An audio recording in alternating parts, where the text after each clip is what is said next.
ఇక రెండవ బెనిఫిట్ పాల వల్ల ఇమ్యూనిటీకి ఎలా జరుగుతుందంటే, పాలల్లో విటమిన్ డి ఉంటుంది.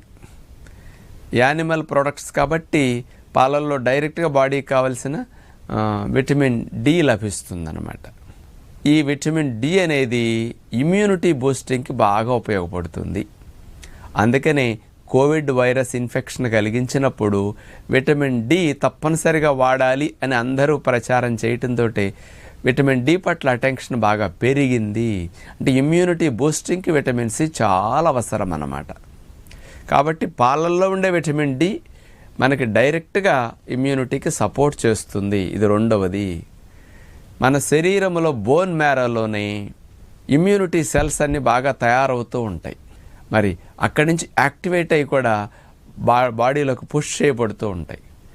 మరి కొత్త రక్షక కణాలు బాగా తయారవ్వాలంటే బోన్కి